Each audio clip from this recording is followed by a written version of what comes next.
اعوذ باللہ من الشیطان الرجیم بسم اللہ الرحمن الرحیم قل اللہم مالک الملک تؤتی الملک من تشاء وتنزع الملک ممن تشاء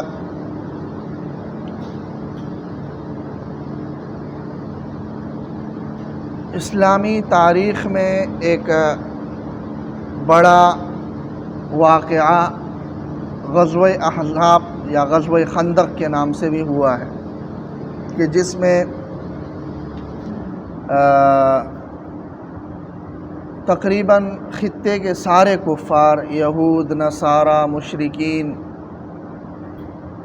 ان سب نے متحد ہو کر ایک بڑا لشکر تشکیل دیا تھا تاکہ مسلمانوں کو ختم کر دیا جائے، مٹا دیا جائے، جو مدینہ منورہ میں ایک محدود تعداد میں تھے اور انتہائی کمزور تھے۔ تو اس وقت صحابہ کرام کی جو حالت تھی، جو سورہ احزاب میں جس کی تفصیل موجود ہے، کہ حالت اللہ نے یہ بیان کی ہے کہ وَبَلَغَتِ الْقُلُوبُ الْحَنَاجِرَ، اتنا خوف کا عالم تھا مدینہ منورہ میں کہ اللہ بیان کر رہے ہیں کہ دل یہ گلوں تک پہنچ گئے، یعنی خوف کی وجہ سے اتنا خوف تھا۔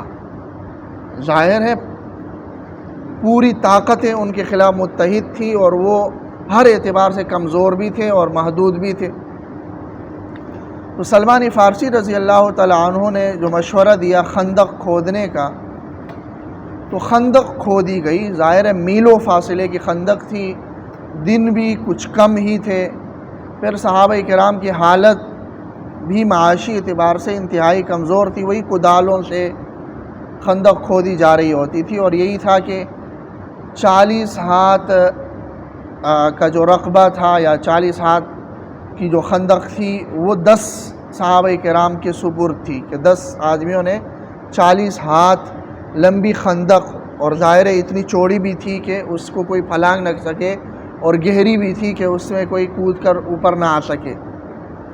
تو یہ 10 آدمی ہے کام، تو بھوک بھی تھی اور یہ سارے۔ تو یہ خندق کا کام چل رہا تھا اور آپ صلی اللہ علیہ وسلم نے بھی اپنے ذمے بھی کام لیا ہوا تھا۔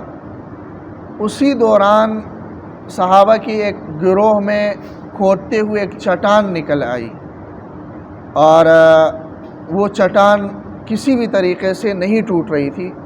تو سلمان فارسی رضی اللہ تعالیٰ عنہ آپ صلی اللہ علیہ وسلم کے پاس آئے کہ اس طرح چٹان بڑی نکل آئی۔ آپ صلی اللہ علیہ وسلم وہاں تشریف لے گئے اور کدال اپنے ہاتھ میں لیا اور اس چٹان پر ایک وار کیا تو اس سے ایک بڑا شعلہ بلند ہوا، اور جب وہ شعلہ بلند ہوا تو آپ صلی اللہ علیہ وسلم نے فرمایا کہ یہ ملک فارس کے محلات کو میں دیکھ رہا ہوں، اس روشنی کے اندر فارس کے محلات مجھے دکھائے گئے۔ جب دوسری ضرب لگا لی تو پھر روم کے محلات کا ذکر کیا آپ نے، تیسری ضرب میں یمن کے محلات کا ذکر کیا، اور پھر فرمایا کہ یہ تینوں سلطنتیں صحابہ کرام کے زیر تسلط آئیں گی اور ان پر مسلمان اس کو فتح کر لیں گے۔ یہ بات جب ارشاد فرمائی تو اس وقت جو منافقین تھے ان منافقین نے بڑا استہزاء اور مذاق اڑانا شروع کر دیا کہ ان کی حالت تو دیکھو، بھوک کا یہ عالم ہے کہ پیٹ پر پتھر بندھے ہوئے ہیں، اور خوف کا یہ عالم ہے کہ اپنے شہر کی دفاع کے لیے میلوں لمبی خندق کھودنے پر مجبور ہے، اور پھر بھی یقین نہیں ہے کہ یہ بچ پائیں گے یا نہیں بچ پائیں گے۔ اور کہا جا رہا ہے کہ فارس جو اس زمانے میں سپر پاور تھی، روم جو اس زمانے میں سپر پاور تھی، بازنطین امپائر یا رومن امپائر سپر پاور تھی، یعنی ظاہری اعتبار سے دیکھا جائے تو بالکل کسی کے وہم و گمان میں بھی یہ نہیں آ سکتا کہ روم جیسی سلطنت ان لوگوں کی زیر نگیں آئے گی یا فارس جیسی سلطنت ان لوگوں کی زیر نگیں۔ تو آپ صلی اللہ علیہ وسلم نے ایسے موقع پر ارشاد فرمایا، کیونکہ آپ صلی اللہ علیہ وسلم کو تو اللہ تبارک و تعالیٰ پر یقین تھا اور اللہ نے بتا دیا کہ یہ ہوگا۔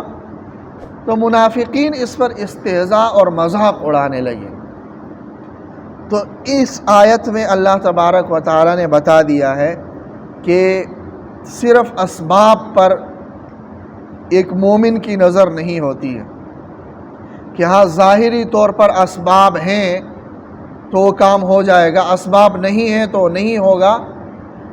اسباب کے علاوہ بھی ایک طاقت اور قدرت ہے جو اس نظام کائنات کا فیصلہ کرتی ہے، اور وہ اللہ تبارک و تعالیٰ کی قدرت ہے۔ قل، آپ صلی اللہ علیہ وسلم کہہ دیجئے، بلکہ اس میں اللہ تعالیٰ نے ایک دعا سکھلا دی کہ ہاں اللہ تبارک و تعالیٰ سے اس طرح مانگنا ہے، اور پھر اس دعا کے ضمن میں اللہ تعالیٰ نے یہ بتا دیا ہے کہ ہاں نظام کائنات میں سب سے زیادہ اثر انگیز اللہ تبارک و تعالیٰ کی طاقت اور قدرت ہے۔ اسباب بھی اللہ کی قدرت کا ایک مظہر ہی ہے، کیونکہ اسباب کا پیدا کرنے والا بھی اللہ ہی ہے، لیکن ان اسباب میں تاثیر ڈال دینا اور ان اسباب کے ماوراء چیزیں وجود پذیر کرنا، یہ اللہ تبارک و تعالیٰ کی قدرت میں ہوتا ہے۔ تو آپ کہہ دیجئے اللہم، اے اللہ، مالک الملک، سلطنتوں کے مالک، تؤتی الملک من تشاء، آپ سلطنت عطا کر دیتے ہیں، بادشاہت عطا کر دیتے ہیں، مملکت عطا کر دیتے ہیں، من تشاء، جس کو آپ چاہتے ہیں، وتنزع الملک ممن تشاء، اور آپ بادشاہت اور حکومت چھین لیتے ہیں، ممن تشاء، جس سے آپ چاہتے ہیں۔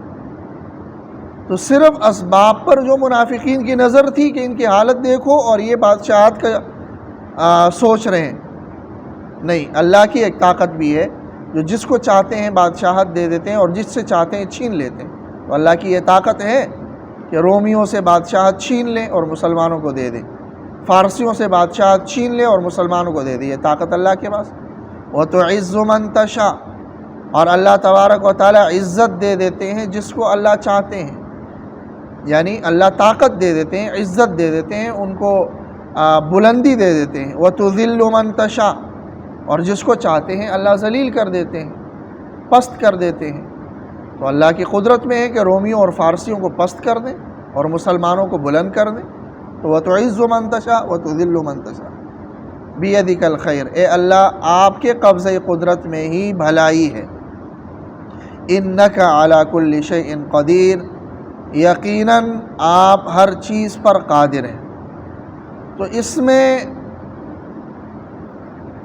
ایک گناہ مومنین کو ایک تسلی ہے کہ ان کے ساتھ اگر وہ ایمان پر رہیں اور اللہ تبارک و تعالیٰ کی اطاعت پر جمے رہیں، استقامت کے ساتھ رہیں، تو اللہ کی طاقت ہر وقت ان کے پاس ہوگی۔ لیکن اگر انہوں نے اللہ کے احکامات سے روگردانی کی تو پھر ان کے ساتھ اللہ کی طاقت نہیں ہوگی، پھر یہ کہ وہ اسباب کا پھر مقابلہ ہوگا، پھر اسباب کو دیکھا جائے گا، اسباب کا اسباب سے مقابلہ ہوگا، اور پھر اسباب جس کے زیادہ ہوں گے وہی کامیاب ہوگا۔ لیکن اگر اسباب آپ کے پاس تھوڑے ہوں لیکن اس کے ساتھ اللہ کی طاقت بھی آپ کے ساتھ ہو، تو پھر اس صورت میں آپ وہ کارنامے سر انجام دے سکتے ہیں جو محض اسباب کے ساتھ آپ وہ کارنامے سر انجام نہیں دے سکتے۔ اور پوری تاریخ کو اگر پڑھ لیا جائے تو اس کی بے شمار مثالیں ہمیں مل جائیں گی کہ کیسے اسباب نہ ہونے کے باوجود صرف ایمانی طاقت کی بنیاد پر مسلمانوں نے کتنی بڑی کامیابیاں حاصل کی ہیں، یہ پورے تاریخ بھری پڑی ہے۔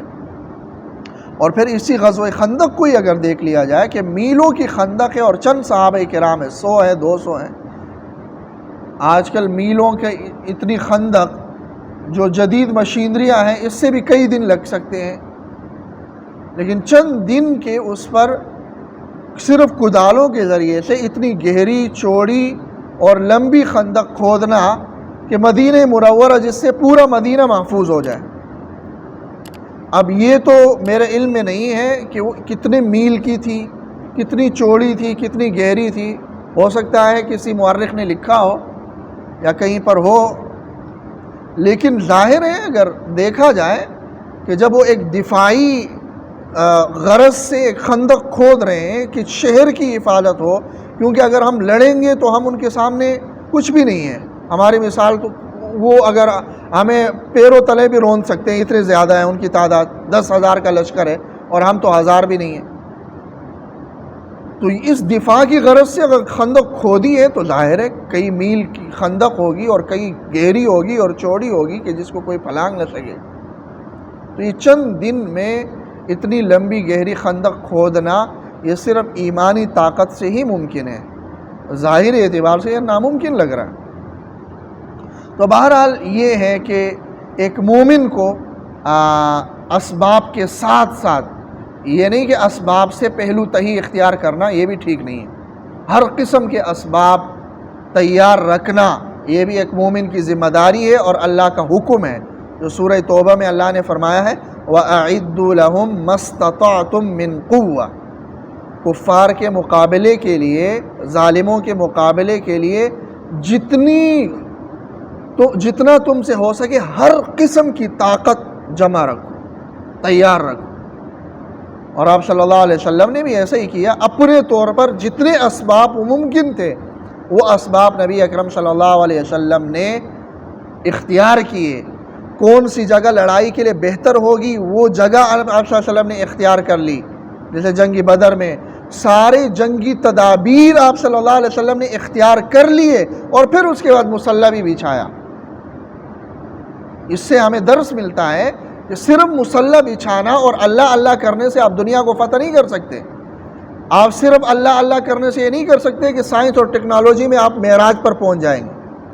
نہیں، آپ اس کے لیے محنت کریں، آپ اس کے لیے ادارے بنائیں، آپ اس کے لیے اپنے بچوں کی تربیت کر لیں، ان کو سائنس پڑھائیں، ٹیکنالوجی پڑھائیں اور ٹیکنالوجی کے مہارت تک ان کو پہنچائیں. لیکن ساتھ میں ان کا ایمان بھی ساتھ میں مضبوط ہو اور ساتھ میں وہ منبر اور مصلی بھی ان کا آباد ہو، جیسا کہ نبی اکرم صلی اللہ علیہ وسلم اور صحابہ کرام کا تھا. وگرنہ یہ کہیں بھی اسلامی تعلیم نہیں ہے کہ آپ صرف مصلی کو پکڑیں، آپ صرف اللہ اللہ کریں اور اسباب آپ اختیاری نہ کریں اور پھر آپ گلہ شکوہ کر لیں کہ مسلمان مغلوب کیوں ہیں.